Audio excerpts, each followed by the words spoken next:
Admiral Sarah Chen stood before the massive viewport of the orbital station, watching Earth grow smaller in the distance. Behind her, the emergency session of the Galactic Council continued its heated debate. Representatives from 47 species filled the chamber, their various forms of communication creating a symphony of clicks, whistles, and translated words that meant only one thing: humanity was being cast out. The humans have become too aggressive, declared Ambassador Zektar, his crystalline form shimmering with angry red light. They expand too quickly, colonize too rapidly. They do not respect the ancient boundaries we have maintained for millennia. Sarah turned from the viewport, her dress uniform bearing the insignia of Earth's United Fleet.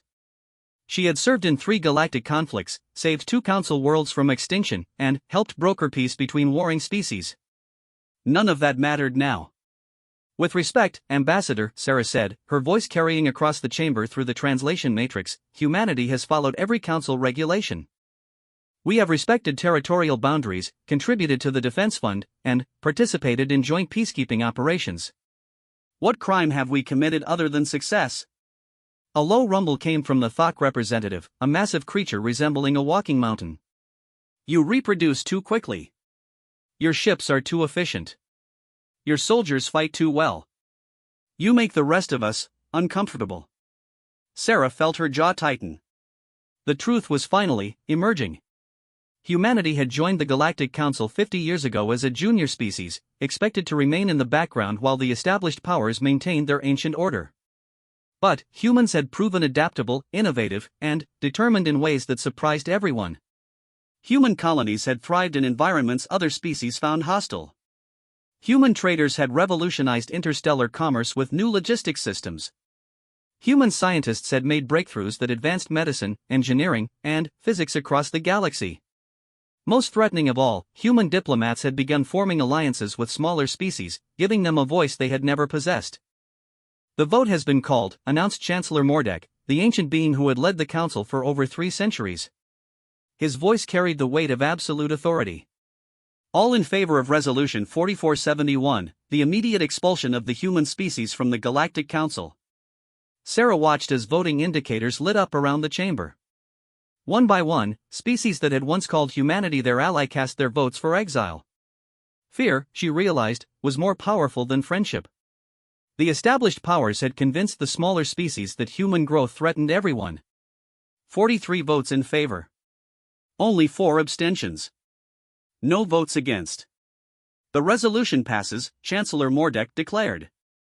Humanity has 72 standard hours to withdraw from all council space, abandon all jointly operated facilities, and cease all diplomatic relations with member species. Any human vessel found in council territory after this deadline will be considered an act of war. Sarah felt the weight of representing her entire species in this moment. Around her, diplomatic staff from Earth began gathering their belongings, their faces showing a mixture of shock and determination. They had expected this outcome, but hearing it made official still felt like a physical blow. Admiral Chen, Chancellor Mordek called out as the chamber began to empty. The council recognizes your service record. This decision is not personal. It is simply necessary. Sarah turned to face the ancient being. Necessary for whom, Chancellor? You have just exiled a species of 12 billion individuals because we dared to excel. History will judge whether this decision was necessary or merely cowardly.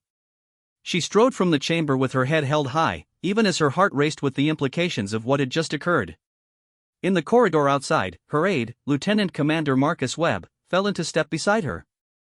Orders, Admiral, he asked quietly. Signal all human vessels in Council space, Sarah replied. Begin immediate withdrawal to Earth territories. And, Marcus? Send a priority message to Fleet Command. Tell them we are no longer bound by Council limitations on military expansion, territorial development, or technological research. As they walked toward the docking bay where their ship waited, Sarah began mentally cataloging humanity's assets. 37 colony worlds, most of them in systems the Council had deemed worthless. A fleet of 600 vessels, built to Council specifications that prioritized cooperation over capability. Mining rights to asteroid belts and uninhabited systems. Trading agreements with dozens of independent worlds outside Council space. It was not nearly enough to sustain 12 billion people cut off from galactic civilization. But it was a start. the journey back to Earth took 18 days. During that time, Sarah worked around the clock with the emergency government that had formed in response to the crisis. President Martinez, a former military officer himself, had declared a state of emergency and begun mobilizing humanity's resources. "We have advantages they do not expect," Sarah explained to the Emergency Council via hologram from her ship. "Our industrial capacity is decentralized. Our population is adaptable. Our military doctrine emphasizes initiative and flexibility over rigid hierarchy. Most importantly, we are now free from council restrictions that have limited our development for 50 years." The response from Earth was swift and decisive. Construction began immediately on new shipyards, using designs that exceeded council limitations.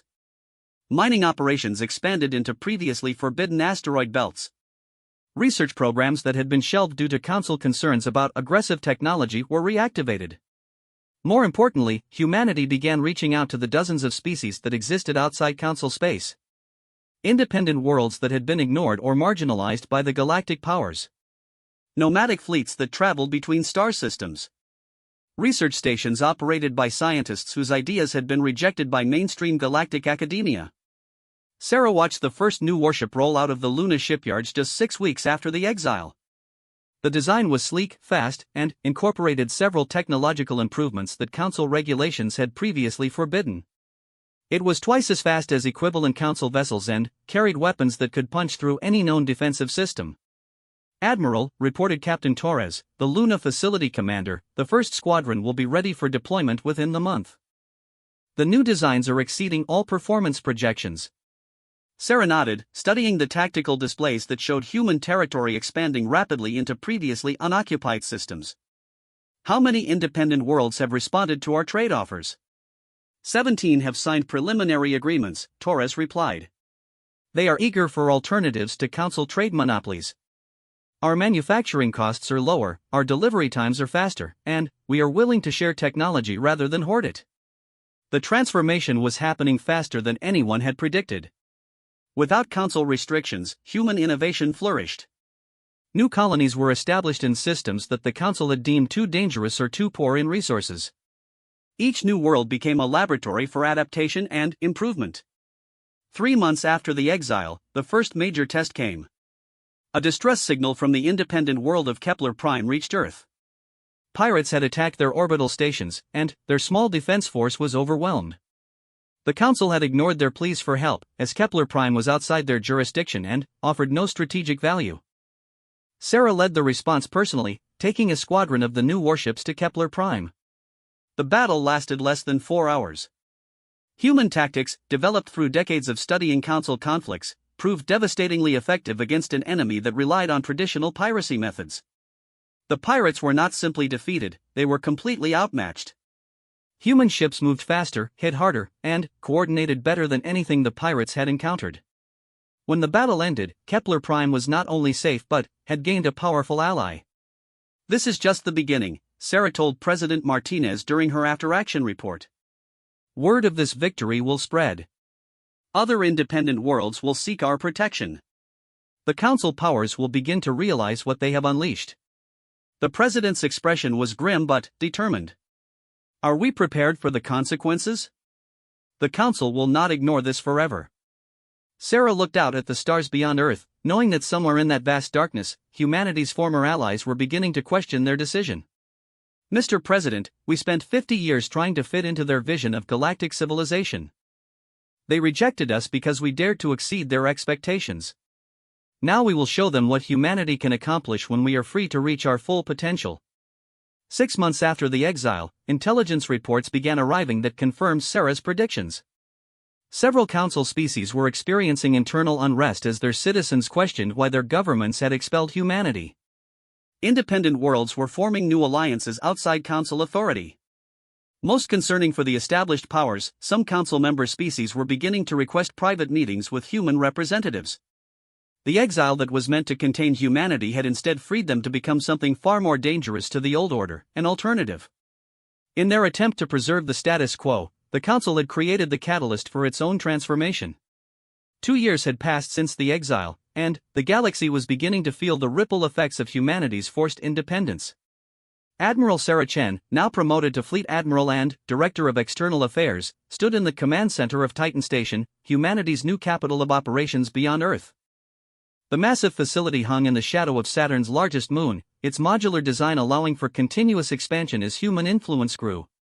"Admiral, we have confirmation from the Vega Collective," reported Commander Elena Vasquez, her voice carrying barely contained excitement. "All 7 member worlds have voted to join the Independent Alliance. That brings our total to 43 worlds and 16 nomadic fleets." Sarah nodded, studying the holographic display that showed the current political map of the local galactic arm. Blue indicators marked human territory, which had expanded from 37 worlds to over 80. Green showed Independent Alliance members, now numbering 43. The traditional Council territory was marked in red, and Sarah noticed with satisfaction that it had not grown at all in the past 2 years. More telling were the yellow indicators scattered throughout Council space. These marked worlds experiencing internal conflicts, trade disputes with the Council hierarchy, or significant population movements toward Independent Alliance territory. The rigid system that had maintained galactic order for centuries was beginning to crack under the pressure of a viable alternative. "What is the status of the hegemony negotiations?" Sarah asked, referring to the 3-world alliance that had been considering membership for months. Commander Vasquez consulted her data tablet. "Ambassador Torres reports that the Hegemony Council is meeting this week to make their final decision. The economic benefits we have offered are significant, but their leadership is concerned about Council retaliation." This was the constant challenge humanity faced in expanding the Independent Alliance. While the economic and technological benefits of membership were substantial, many potential allies feared the consequences of defying the established galactic order. The Council had spent centuries building a system where compliance was rewarded and independence was punished.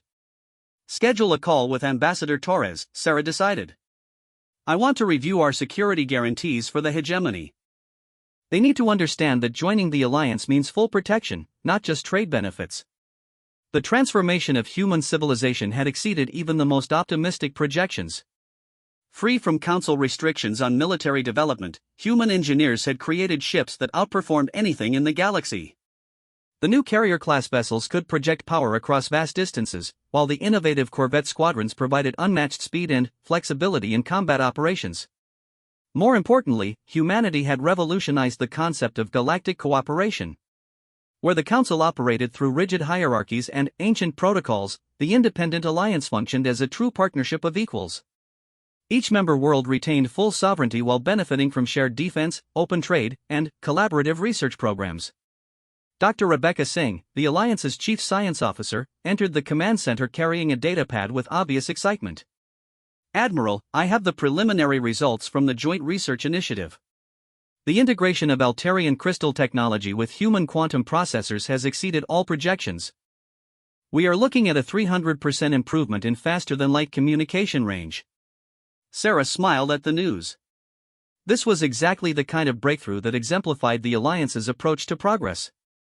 Where the Council hoarded technology to maintain power balances, the Alliance shared innovations freely among all members. The result was rapid advancement that benefited everyone. "What about the defensive applications?" Sarah asked, knowing that superior communication technology would provide significant military advantages. "Fleet coordination across multiple star systems will be possible in real time," Dr. Singh replied. "A single admiral could effectively command operations spanning dozens of light years. No military force in galactic history has had that capability." The implications were staggering. The Council's military doctrine was based on the assumption that faster-than-light communication required several hours or even days between distant systems. Battle plans were developed around the limitations of coordinating separate fleets operating independently. Real-time communication would revolutionize everything. A priority alert chimed through the command center's communication system. The main display shifted to show an incoming transmission from Captain Morrison of the reconnaissance vessel Pathfinder, currently operating near the border between Alliance and Council space. "Admiral, we have a situation developing in the Centauri neutral zone," Captain Morrison reported. "Council forces are massing near the Proxima system. Intelligence suggests they are planning military action against the Martiran Republic." Sarah felt her stomach tighten. The Martaran Republic was one of the newest members of the Independent Alliance, a three-world nation that had joined only 6 months earlier after years of Council economic pressure. If the Council was planning military action, it represented a significant escalation in their response to the Alliance's growth. "What is the composition of the Council force?" Sarah asked. "2 battle groups, approximately 60 vessels total," Morrison replied. "Standard Council configuration with heavy cruisers and support ships." "Admiral, the Martarans only have a small defense fleet. They cannot withstand a Council assault." Sarah turned to the tactical display, calculating distances and response times. The Martaran Republic was 4 days away at maximum speed, assuming the new ships performed as projected. It would be humanity's first direct military confrontation with Council forces since the Exile. "Commander Vasquez, signal Battlegroup Prometheus to prepare for immediate deployment," Sarah ordered. "I want Admiral Park to assume command and proceed to the Martaran Republic with all possible speed." "Admiral," Commander Vasquez said carefully, "engaging Council forces directly could be considered an act of war. Are we prepared for the consequences?" Sarah considered the question seriously. For 2 years, humanity had avoided direct confrontation with the Council, choosing instead to compete through economic and diplomatic means. But the Independent Alliance had grown too large and too successful to ignore. The Council was being forced to either accept the new reality or attempt to destroy it through military force. "The Council made their choice when they decided to attack an Alliance member world," Sarah replied. "We have defensive treaties with the Martaran Republic. We will honor our commitments." Admiral Park's response was immediate and decisive. Battlegroup Prometheus, consisting of 12 of humanity's newest warships, departed Titan Station within hours. The force included 2 of the new carrier-class vessels, 4 heavy cruisers, and 6 corvette squadrons. It was a small force by Council standards, but it represented the most advanced military technology in the galaxy. During the 4-day journey to Martaran space, Sarah worked with the Alliance leadership to coordinate the broader response. The attack on the Martaran Republic was being treated as an attack on all Alliance members. Economic sanctions against Council worlds were implemented immediately. Trade agreements with neutral systems were suspended if they continued dealing with the Council. Most significantly, the Alliance began openly recruiting Council member worlds that had expressed dissatisfaction with the established order. The response was immediate and dramatic. 3 Council member worlds requested emergency meetings with Alliance representatives. 17 independent systems that had been neutral declared their support for the Alliance cause. Most shocking of all, the Corvani Empire, one of the Council's founding members, announced that they were suspending their participation in Council military operations pending a comprehensive review of galactic policy. Admiral Park reports that the Council fleet has reached Martaran space, Commander Vasquez announced. They are demanding the Republic withdraw from the Independent Alliance and submit to Council authority. Sarah felt the weight of the moment. The next few hours would determine whether the galaxy moved toward a new era of cooperation or descended into the first major galactic war in over 2 centuries. "Signal Admiral Park," Sarah ordered. "He is authorized to use all necessary force to defend our allies." The time for half measures has passed. The battle for the Martaran Republic began 12 hours later, and it was unlike any conflict in galactic history. The Council forces approached the system using traditional tactics, expecting the Martaran defense fleet to fall quickly and the system to surrender rather than face complete destruction. Instead, they encountered Admiral Park's Battlegroup Prometheus, deployed in a formation that the Council commanders had never seen before. The human ships used their superior speed and communication systems to coordinate attacks from multiple directions simultaneously. Council vessels found themselves outmaneuvered and outgunned by ships that seemed to anticipate their every move. The engagement lasted only 6 hours, but its impact would reshape the galaxy. When the fighting ended, 18 Council vessels had been destroyed or captured, while the Alliance forces had suffered only minor damage. More importantly, the entire battle had been broadcast live across the galactic communication network, allowing billions of beings to witness the Council's military superiority being decisively shattered. "Admiral," Dr. Singh reported as the first battle reports arrived, "we are receiving communications from across the galaxy. 47 star systems have requested immediate Alliance membership. 6 Council worlds are demanding emergency sessions to reconsider their government's policies. The Altarian Confederation has announced they are withdrawing from the Council effective immediately." Sarah watched the displays showing the shifting political landscape of the galaxy. The carefully maintained balance of power that had existed for centuries was collapsing in real time. The exile that was meant to eliminate humanity's influence had instead created the catalyst for galactic revolution. Commander Vasquez, Sarah said quietly, begin preparations for rapid expansion of our defensive capabilities. The Council will not accept this defeat gracefully. They will attempt to mass their entire fleet for a decisive battle. As reports continued to arrive from across the galaxy, Sarah realized that humanity was no longer fighting for survival or recognition. They were leading a fundamental transformation of galactic civilization, replacing an ancient system of rigid hierarchy with a new model based on cooperation and shared prosperity. The Council had exiled humanity to preserve their power. Instead, they had freed humanity to forge a future where that power would no longer be necessary. The emergency session of the Galactic Council had been in continuous deliberation for 18 hours. Chancellor Mordek, his ancient form showing signs of strain that had never been visible before, struggled to maintain order as representatives demanded explanations for the devastating defeat at the Martiran Republic. The humans have violated every principle of galactic warfare, declared Ambassador Zektar, his crystalline form flickering between angry red and fearful purple. Their ships move in patterns that should not be possible. Their weapons penetrate our shields as if they do not exist. Our tactical computers cannot predict their strategies. Fleet Admiral Torgak of the Hegemony Defense Force stood to address the assembly. His massive frame, evolved for high-gravity combat, normally commanded immediate respect. Now his voice carried uncertainty that shocked the gathered representatives. The human battle group numbered only 12 vessels against our 60, he reported. Our commanders followed established tactical doctrine. The engagement should have resulted in overwhelming Council victory with minimal losses. Instead, we lost 18 ships while inflicting virtually no damage on the enemy force. An uncomfortable silence filled the chamber as the implications sank in.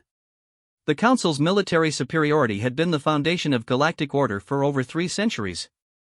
No member world had ever successfully challenged their fleet in open combat.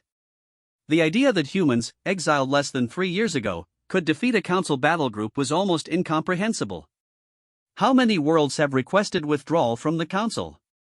Chancellor Mordek asked, though his tone suggested he already knew the answer would be devastating. 47 formal requests have been received, reported the administrative AI that managed Council records. An additional 63 worlds have suspended their participation in Council activities pending policy review. The Altarian Confederation, the Corvani Empire, and the Vegan Assembly have announced complete withdrawal. Combined population affected, approximately 200 billion beings across 112 star systems. The numbers represented the collapse of nearly half the Council's membership in less than a week. The carefully maintained balance of power that had preserved galactic peace was disintegrating in real time. Ambassador Veltar of the Corvani Empire rose to address the chamber. Her species had been among the founding members of the Council, their homeworld one of the most influential in galactic politics. Her words carried weight that even Chancellor Mordek could not ignore. The Corvani people have supported Council authority for 4 centuries, she announced.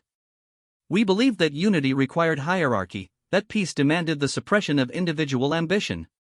The human exile has shown us the price of that belief. She activated a holographic display showing economic and social data from across the galaxy. In the 3 years since humanity was exiled, the Independent Alliance has achieved technological advances that our rigid system has prevented for decades. Their member worlds show increased prosperity, reduced conflict, and enhanced cooperation. Meanwhile, Council territory experiences economic stagnation, social unrest, and growing demand for the freedoms that Alliance membership provides. Chancellor Mordek's ancient eyes narrowed as he processed the implications. Are you suggesting that the Council abandoned the principles that have maintained galactic order for centuries? I am stating that those principles no longer serve the people they were designed to protect, Ambassador Veltar replied. The Corvani Empire will not continue to support a system that punishes excellence and prevents progress. The debate continued for hours, but the conclusion was inevitable. The Council faced a choice between reforming their fundamental structure or watching their membership continue to collapse. Some representatives argued for military action to force rebellious worlds back into compliance. Others advocated for negotiation with the Alliance to find peaceful coexistence. Meanwhile, on Titan Station, Fleet Admiral Sarah Chen was coordinating the most ambitious military and diplomatic expansion in human history. The victory at Martaran had proven that Alliance forces could defeat Council fleets in direct combat, but Sarah understood that military victory alone would not achieve lasting change. "Admiral, we have confirmation that the Hegemony Council has voted to join the Alliance," reported Commander Vasquez, her voice carrying barely restrained excitement. "That brings our total membership to 96 worlds and 23 nomadic fleets." Sarah studied the tactical display showing Alliance territory, now stretching across 3 galactic arms. Blue indicators marked fully integrated Alliance members, while green showed worlds in various stages of joining the organization. The red indicators marking Council territory had shrunk dramatically, concentrated now in the galactic core where the oldest and most conservative civilizations maintained their traditional power structures. "What is our military capacity assessment?" Sarah asked, knowing that rapid expansion brought its own challenges. "Our shipyards are operating at maximum capacity," replied Admiral Martinez, the Alliance's chief of military operations. "We have 140 operational warships with another 60 under construction. The new designs incorporating Altarian technology are exceeding all performance projections." Dr. Singh approached the command group carrying data tablets with obvious excitement. "Admiral, the joint research initiatives are producing remarkable results. The integration of 17 different technological approaches has led to breakthroughs in every major field of study." She activated a holographic display showing research progress across multiple disciplines. Faster-than-light communication range has increased by 400%. Medical technology from the Centauri worlds has eliminated 17 previously incurable diseases. Agricultural innovations have increased food production by 60% across all Alliance worlds. Sarah nodded with satisfaction. This was the true power of the Alliance approach to galactic civilization. Where the Council hoarded technology to maintain power balances, the Alliance shared innovations freely among all members. The result was exponential progress that benefited everyone. "Admiral, priority communication from Earth," announced the communications officer. "President Martinez is requesting an immediate conference call." The holographic image of Earth's president appeared in the command center, his expression showing a mixture of pride and concern. "Admiral Chen, congratulations on the Alliance expansion. However, we have intelligence suggesting that the remaining Council powers are planning a massive military response." Sarah had been expecting this development. "What is the scope of their planned operation?" "Our sources suggest they are massing over 300 vessels for a coordinated assault on Alliance territory," the president replied. "Their objective appears to be the capture or destruction of major Alliance worlds to force the remainder back into Council authority." The implications were staggering. 300 Council vessels represented the largest military force assembled in galactic history. If deployed effectively, such a fleet could threaten any Alliance world despite humanity's technological advantages. "Mr. President," Sarah said carefully, "I need authorization for Operation Prometheus. If the Council is planning total war, we must be prepared to respond with overwhelming force." Operation Prometheus was humanity's most classified military program, developed in absolute secrecy since the exile began. It represented a complete departure from traditional galactic warfare, incorporating technological innovations that no other civilization had imagined possible. "You have full authorization, Admiral," the president replied. "The future of human civilization may depend on the next few weeks." After the communication ended, Sarah turned to address the Alliance command staff. "Ladies and gentlemen, we are about to face the greatest military challenge in human history. The Council's response will determine whether the galaxy moves toward a new era of cooperation or returns to the old system of oppression and stagnation." She activated the secure communication system that connected to every Alliance world simultaneously. "All Alliance military commanders, this is Fleet Admiral Chen. Operation Prometheus is now active. Begin Phase 1 deployment immediately." Across Alliance territory, the response was immediate and coordinated. Hidden shipyards that had been constructed in asteroid belts and outer system moons suddenly revealed their true purpose. Weapons platforms that had been disguised as mining stations powered up their defensive systems. Most significantly, the new generation of Alliance warships emerged from concealment, their capabilities far beyond anything the Council suspected. "Admiral," reported Dr. Singh, "the quantum entanglement communication network is fully operational. We now have instantaneous coordination capability across the entire Alliance territory. This was the technological breakthrough that would revolutionize galactic warfare. While Council forces still relied on faster-than-light communication that required hours or days between distant systems, Alliance commanders could coordinate operations in real time across hundreds of light-years. Phase 1 deployment is complete, announced Admiral Martinez. 200 Alliance vessels are now positioned for defensive operations. Phase 2 forces are standing by for your command. Sarah studied the tactical displays showing Alliance defensive positions. The new strategy abandoned traditional concepts of linear defense and territorial control. Instead, Alliance forces were distributed throughout three-dimensional space, able to respond instantly to threats from any direction while maintaining constant communication with the overall command structure. Intelligence reports suggest the Council fleet will begin their assault within 72 hours, Commander Vasquez announced. Their target appears to be the Proxima system, probably intending to use it as a staging ground for further operations. Sarah considered the strategic implications. Proxima was one of the oldest human colonies, symbolic of humanity's expansion into the galaxy. Its capture would provide the Council with significant propaganda value while giving them a fortified position for continued operations. Signal all Phase 2 commanders, Sarah ordered. The Council wants a decisive battle to end this conflict quickly. We will give them exactly what they want, but not in the way they expect. The next 72 hours would determine the future of galactic civilization. The Council was betting everything on their ability to crush the Alliance through overwhelming military force. But they had fundamentally misunderstood what humanity had become during their years of exile. The humans who had been expelled from Council space were no longer the junior species seeking acceptance and recognition. They had evolved into the leaders of a new form of galactic civilization, one that valued innovation over tradition, cooperation over hierarchy, and progress over stability. The Council's attempt to preserve their ancient power structure had created the very force that would replace it. In exiling humanity, they had freed them to become something far more dangerous than a rival power. They had become an example of what the galaxy could achieve when freed from the constraints of fear and tradition. The largest military fleet in galactic history emerged from faster-than-light travel at the edge of the Proxima system. 312 Council vessels, representing the combined military might of 47 remaining member worlds, spread across space in a formation that had been refined through centuries of successful campaigns.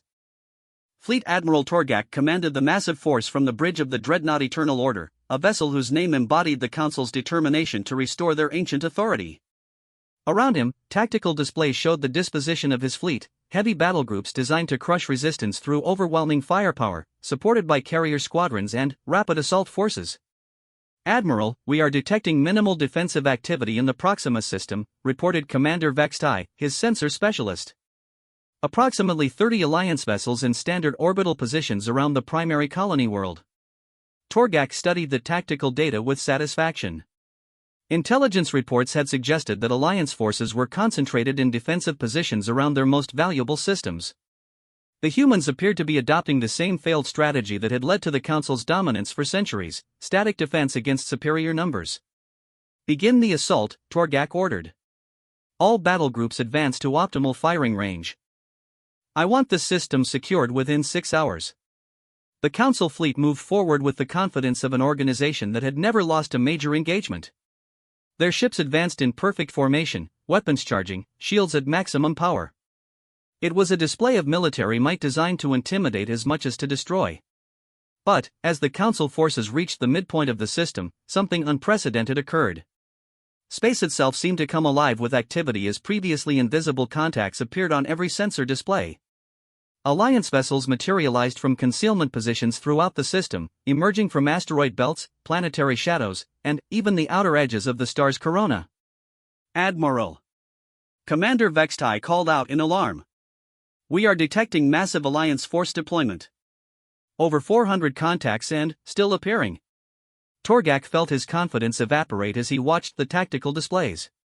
The Alliance had not concentrated their forces for static defense. Instead, they had distributed them throughout three-dimensional space in a pattern that surrounded the incoming Council fleet from every direction. How is this possible? Torgak demanded. Our intelligence indicated they possessed fewer than 200 operational vessels. The answer became clear as Alliance ships began coordinating their movements with precision that should have been impossible.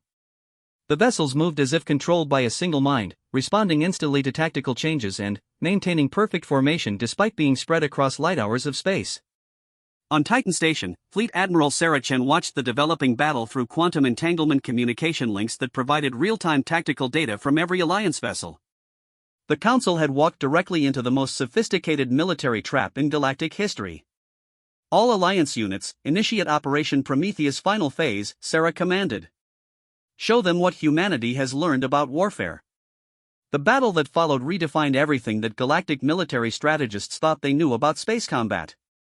Alliance vessels attacked from directions that Council tactical doctrine had deemed impossible. Their weapons struck with accuracy that exceeded the theoretical limits of targeting systems. Most devastating of all, they coordinated their actions across vast distances as if every ship was directly connected to every other ship. The Council's numerical superiority became irrelevant when they could not predict where attacks would come from or coordinate effective responses. Alliance ships would appear, strike with devastating precision, and vanish before Council forces could return fire. Traditional formations designed for ship-to-ship combat proved useless against an enemy that attacked from above, below, and within the fleet simultaneously. "Admiral, we have lost 60 vessels in the first hour," Commander Vex Tai reported, his voice showing the strain of processing tactical data that made no strategic sense. Alliance casualties appear to be minimal. Torgak watched his carefully planned assault dissolve into chaos. Council ships were being picked off individually by Alliance forces that seemed to anticipate every move. The rigid command structure that had been the Council's strength became a fatal weakness when facing an enemy that could adapt faster than orders could be transmitted. "Signal all units to fall back to Rally Point Gamma," Torgak ordered, recognizing that his overwhelming numerical advantage had become a liability. "Maintain formation and prepare for coordinated withdrawal." But even withdrawal proved impossible against an enemy that could predict fleet movements before they were implemented. Alliance vessels appeared directly in the path of retreating Council ships, forcing them to fight running battles while trying to escape the system. Dr. Rebecca Singh, monitoring the battle from the Alliance Command Center, watched her technological innovations reshape the nature of warfare in real time. "Admiral Chen, the Quantum Entanglement Communication Network is performing beyond all projections. Alliance commanders are coordinating their forces as effectively as if they were fighting a single massive ship instead of hundreds of individual vessels." Sarah nodded, understanding that they were witnessing the birth of a new era in galactic military science. "How are the integrated weapons systems performing?" "The combination of human targeting computers with Altarian crystal enhancement has created accuracy rates that exceed anything in galactic history," Dr. Singh replied. "Alliance vessels are achieving direct hits on 97% of their attacks at ranges that Council doctrine considers beyond effective combat distance." The technological advantages were impressive, but Sarah understood that the Real Revolution was conceptual. The Alliance had abandoned the idea that warfare required rigid hierarchies and predetermined tactics. Instead, they had created a system where every commander could adapt instantly to changing conditions while maintaining perfect coordination with the overall strategic plan. "Admiral," reported Commander Vasquez, "we are receiving surrender requests from individual Council vessels.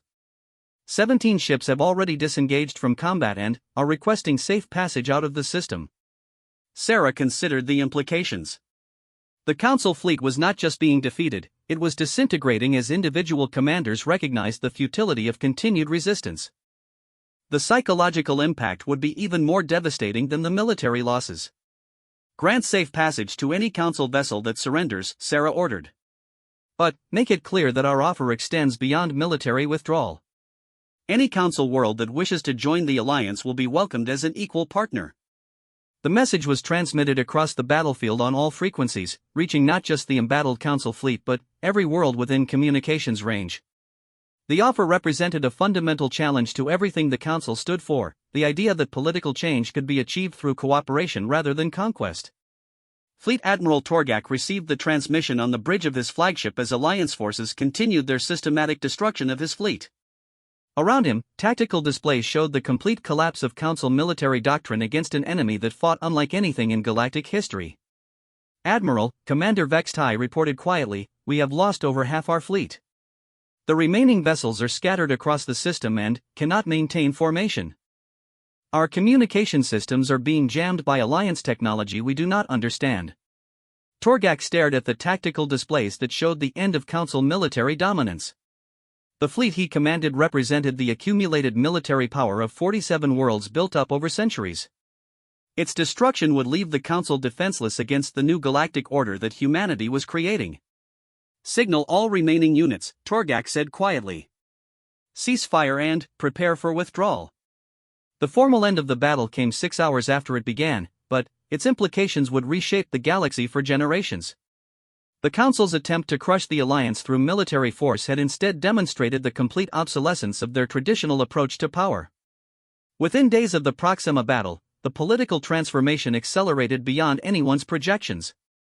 23 Council worlds voted to immediately join the Alliance. The remaining Council territory fragmented into smaller regional groups, each seeking accommodation with the new galactic order. Chancellor Mordek, recognizing that his ancient authority had become meaningless, announced his resignation and the dissolution of the Galactic Council. In a final transmission to the galaxy, he acknowledged what many had already realized: the exile of humanity had ended one era of galactic civilization and begun another. The Council believed that unity required hierarchy, his final message stated. "We thought that order demanded the suppression of innovation and ambition. The humans have shown us that cooperation achieves what control cannot. The galaxy is better for having learned this lesson, even at the cost of our ancient authority." 1 year later, Fleet Admiral Sarachin stood once again before a massive viewport, but this time she was looking out at the construction of Unity Station, the new center of galactic government. Around her, representatives from over 300 worlds worked together to establish the framework for a truly cooperative galactic civilization. The Independent Alliance had evolved into the Galactic Federation, an organization that preserved individual world sovereignty while enabling unprecedented cooperation across the galaxy. Human innovations in communication, technology, and military science had been shared freely with all members, creating a technological renaissance that benefited every species. Admiral Ambassador Torres approached with a data tablet showing the latest membership statistics. The Andromedan Contact Mission reports successful first communication. They are interested in establishing formal diplomatic relations with the Federation. Sarah smiled as she considered the implications. Humanity's exile from Council space had not only transformed their local galaxy but had freed them to reach beyond it. The same drive for exploration and innovation that had made them unwelcome in the old order was now leading galactic civilization toward possibilities that had never been imagined. The Council had exiled humanity because they feared human ambition would disrupt galactic stability. They had been absolutely correct. Human ambition had disrupted everything they valued: rigid hierarchy, technological stagnation, and political control through fear. In its place, humanity had helped forge something unprecedented in galactic history, a civilization based on cooperation, innovation, and the belief that progress served everyone better than stability. The exile that was meant to contain human influence had instead freed humanity to show the galaxy what they could accomplish together. Looking out at the stars that now represented not obstacles but opportunities, Sarah reflected on the journey that had brought them to this point. The Council had thought they were punishing humanity by forcing them into exile. Instead, they had given humanity the greatest gift possible: the freedom to become what they were truly capable of being. The galaxy would never be the same again, and that was exactly what humanity had hoped to achieve.